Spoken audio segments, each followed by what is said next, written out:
May the fourth be with you. May the fourth be with you. Be with you. Happy May the 4th, everyone. Today is Star Wars Day. Unless you're listening to this in the future, well then, happy belated May the 4th to you. Really, every day is Star Wars Day, let's be honest.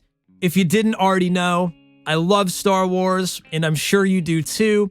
There's so much I've taken away from the films, the stories themselves, to the music, the ethos of the Force, or being a Jedi, the endless adventures through toys and video games, and just the sheer amount of creativity that surrounds the entire Star Wars universe.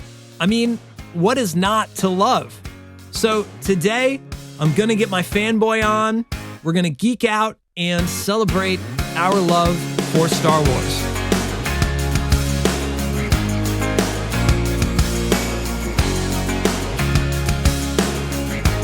Welcome to the Royish Good Looks podcast. I'm your host, Roy. Hey, this week, I'd like to give a shout out to my other podcast. You heard right, I have another podcast. Well, it's not mine, it's myself and all of my best friends. I guess I'm more of a co-host on it. It's called Krypton to Alderaan, and we talk about all kinds of nerdy pop culture stuff, but it's mostly Star Wars. This week, we just posted a pseudo interview with me.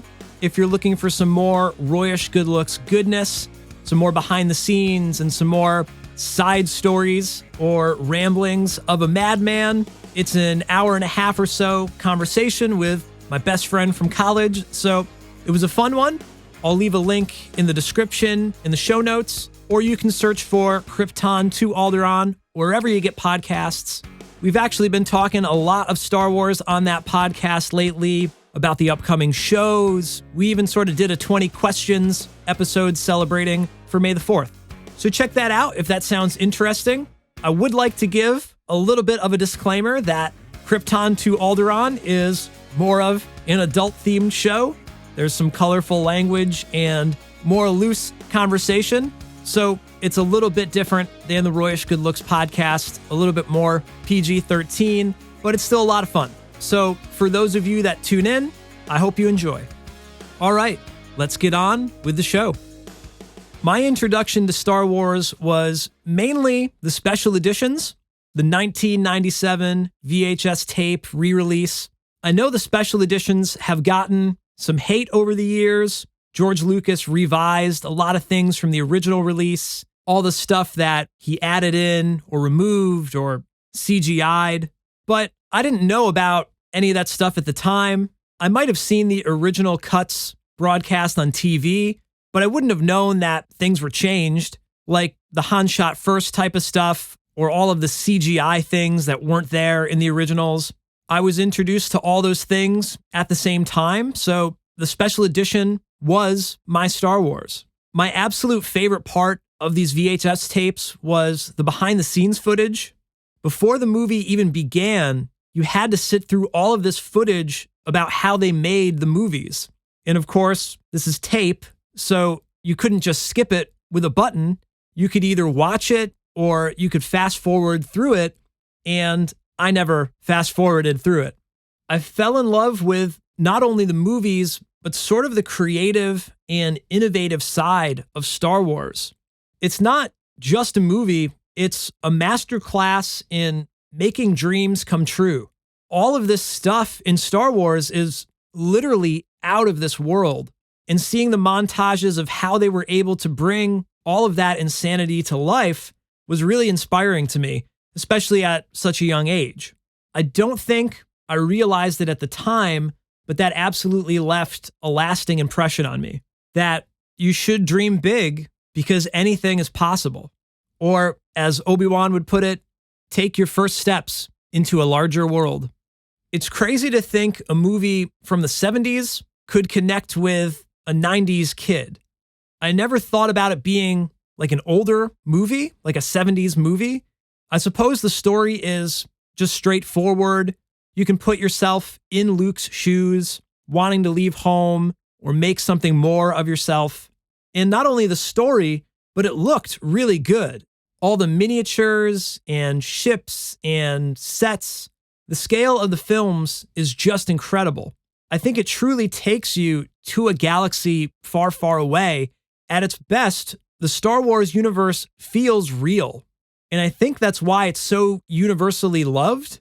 I think about other series like James Bond or Star Trek.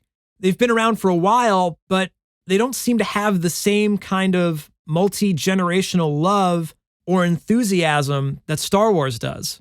I'm not saying they're not amazing franchises on their own. It just seems like every 10-year-old loves Star Wars, whether they were 10 in the 70s or the 90s or today. Whereas I literally just had to explain who James Bond was to a 10-year-old the other day. On that note, how old were you when you first saw Star Wars? What year was it? Which Star Wars was it? If you're watching on YouTube, leave your Star Wars story in the comments below. I'd love to know how you got into it and how much it means to you too. And while you're doing that, let's take a quick break to listen to some music.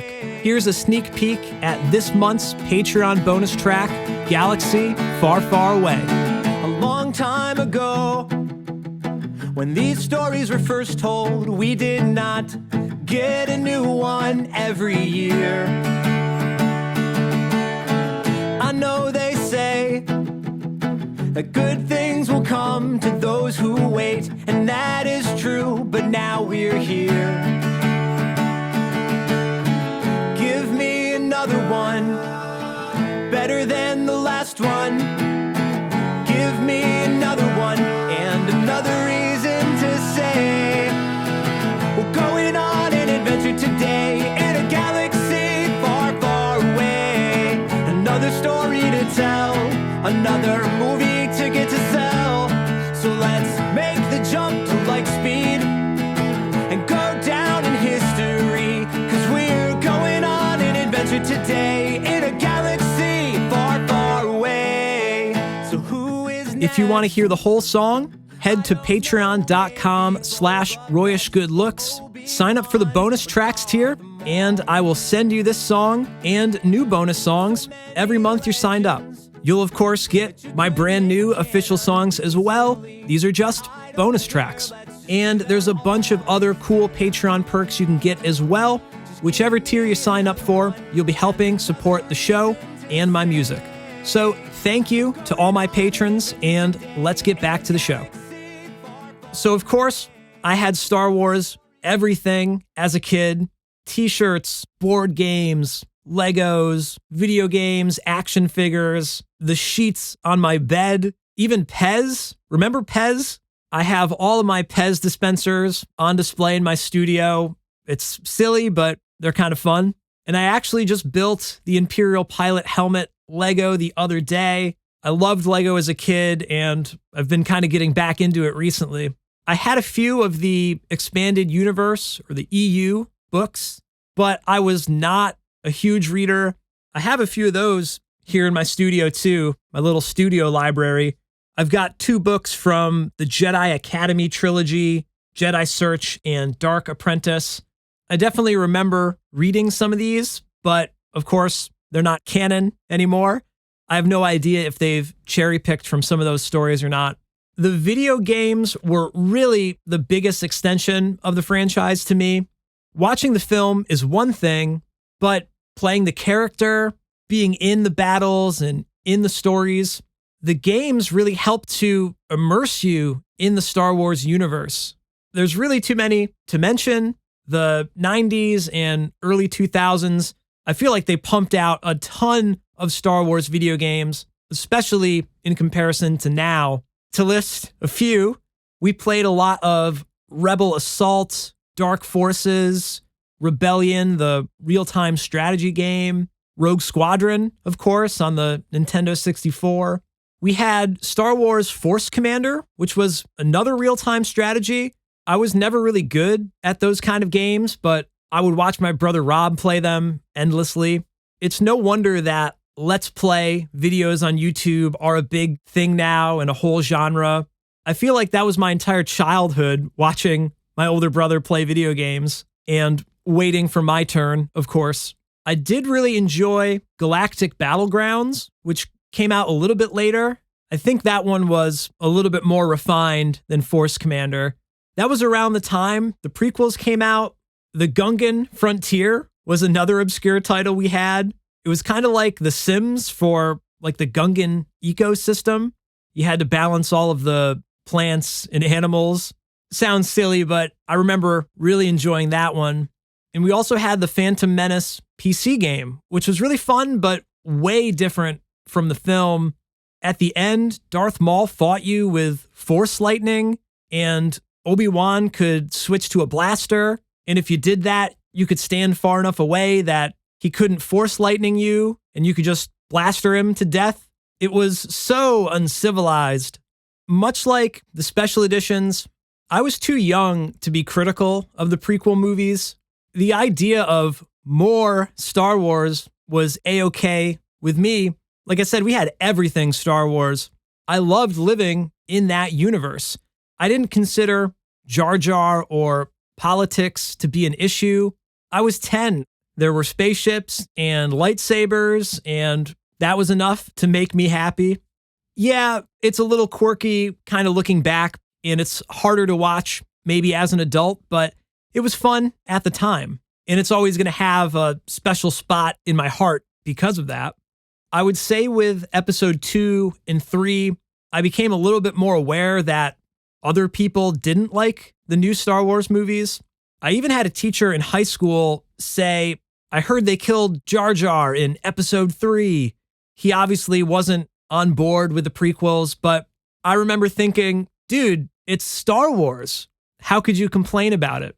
I guess this is a lesson I should really learn myself. I've been kind of critical of the sequels at times, and if you ever tune into Krypton to Alderaan, you'll see I feel like I'm kind of the Simon Cowell of that group. I know a lot of people love the sequels, and that's awesome.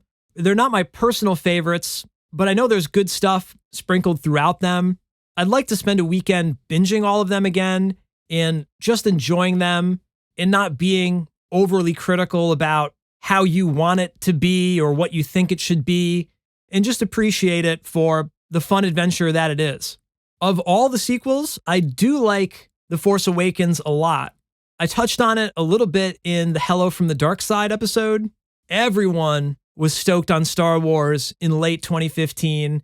It was like a golden age for Star Wars in general, but also a lot of positivity in the fandom. Everyone was just excited that Star Wars was back. And again, I think that's Star Wars at its best, when it's bringing people together, when it's new and exciting, and when there's something for everyone. And I always try to incorporate that in my songs and the video edits too. I think my best songs pull from all eras of Star Wars, the originals, the prequels, and the sequels. George Lucas said it himself, they're supposed to rhyme. When you start to see those parallels, it makes the characters and the stories that much more compelling. I love when you can find new meaning or new value in a show or movie, like when you rewatch it and you're like, oh, I never noticed that before, especially if it's something that ties in later that you just missed the first time through. And sometimes that's not a story element at all. Sometimes that's the music or the cinematography. As much as I don't love all of the sequels, the visuals and the music are, of course, still really impressive. And I really love when they try to do things practical and they make models for the ships. I really appreciate that side of the new Star Wars. Like I said, when it feels real, you can't beat that. When the Clone Wars TV show first came out, I gave it a shot. I was still excited for more Star Wars. I think The Force Unleashed came out around that same time, and we played that game every day in college. But the Clone Wars show just didn't really connect with me. After watching Mandalorian Season 2, though, I did revisit the Clone Wars and Rebels. I haven't seen all of them, but I binged all of the Mandalorian-focused episodes, And I have to say, I'm really excited to see how they move forward with season 3 of The Mandalorian, knowing some of the backstory from Clone Wars and Rebels. If I didn't binge those episodes, I don't think I would really care about the Darksaber or Mandalore or Bo-Katan, but now I think it's pretty cool. I would love to say that I've seen all of Clone Wars, all of Rebels, but I haven't. Not yet, anyway. I did give the last season of Clone Wars a shot, but I think I stopped after the Bad Batch episode. It's like I said with the sequels, I just need to sit down and binge it all, and one day I will. This is also why I haven't written an Ahsoka song yet. I probably get that one requested more than anything lately, and I'd love to, but I don't know her story well enough to write that song yet. It's just getting really hard to keep up with Star Wars. I'm not sure it's going to get any easier either with all the new shows that are coming out. There are a few of them that I'm really excited for, though. Hopefully they don't all drop at exactly the same time so we can binge them kind of one by one. It's going to be crazy when all those start to come out. Outside of just loving Star Wars, I feel I have sort of a kinship with George Lucas. He's just a dreamer, making what he wants to make. I love that, and I want to do that.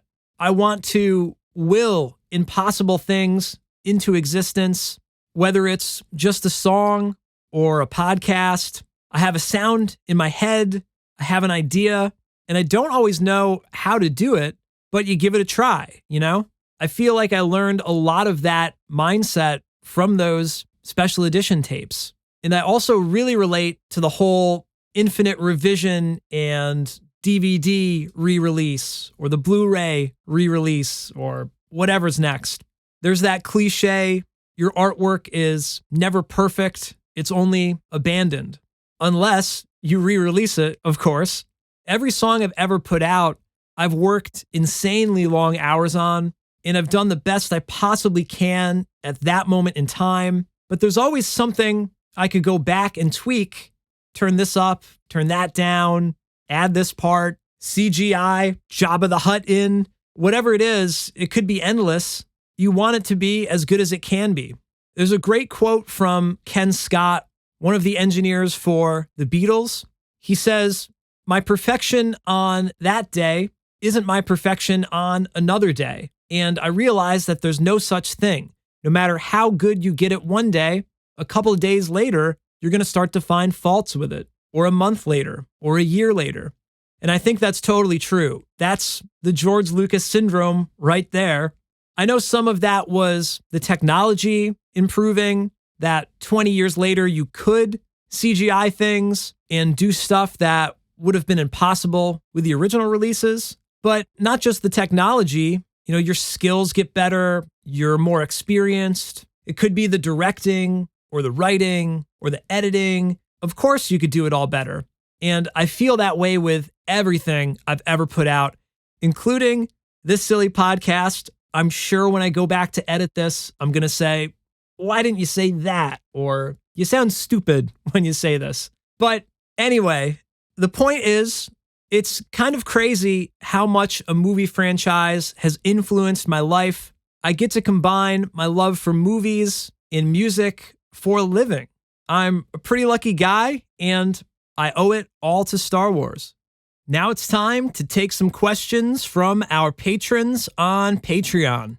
Greg Robertson, Darth Elvis himself, asks, what advice would you have for someone trying to build their YouTube following? Well, if you've already started your channel, then that's half the battle. The other half is to just keep going. It's really that simple. Whatever you're making, just make more of it. But on top of that, of course, you should always be aiming to improve if you want to build your audience. So that's going to depend on what kind of things you're actually making. In general, I would try new things, editing styles, the lighting, the audio or the mixing, even the B-roll and crossfades or other fun bells and whistles and effects that you can add to your videos. Even the what's up everyone, welcome to my channel. Think about how can I do XYZ thing better, or more fun, make it more engaging, whatever it is. There's always something to improve. The better your videos are, the more people are likely to subscribe and come back and maybe tell somebody else. I would also say, study other channels that are similar to yours. What are they doing that you can draw from or inspire from, or maybe even copy and put your own spin on? And not only do you need to make awesome videos, but you also need to be great at your quote unquote YouTube game. So you need great titles and great thumbnails. And even I get stuck at that step a lot. But if your thumbnail doesn't look good, or your title doesn't sound interesting to someone just scrolling by, then they're not going to click on your video. So I know that's kind of general. There's obviously a lot of things to think about, but if nothing else, just stay the course and keep going, and the audience will follow. On the next episode of this podcast, we're actually going to talk about my very first YouTube channel. So there will be a lot of great tips in that episode too, if you want to just kind of follow my own blueprint.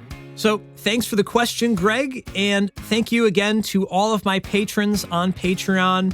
If you're listening and you'd like to ask me anything, well, you can. Just sign up for my Patreon. Every patron gets to ask questions every month that I'll answer either here on the show or directly on Patreon. All right. May the 4th be with you. May the Force be with you. If you've been enjoying the podcast and you'd like to show your support, sign up for my Patreon, patreon.com/RoyishGoodLooks. You'll get a ton of awesome perks like new song downloads, Q&A, Ask Me Anything threads, bonus tracks every month. I'll review your YouTube channel or your music, your art, and give you my thoughts. And you can even get your name listed as a producer credit on new podcast episodes and new YouTube videos. No matter which tier you sign up for, you'll be helping support the show. Otherwise, just simply drop a comment or a like on this video and a review wherever you're listening. Follow me on Instagram, Twitter, Facebook, TikTok, at Royish Good Looks. You can join our private Facebook group called Royish Good Looks. And whenever you tune in, make sure to make a post about it and share it with your friends. That way we can grow the show and make it as big as possible. I can't do it alone, so of course, I appreciate your help. Either way, thank you for listening, and I'll talk to you on the next episode. Take care.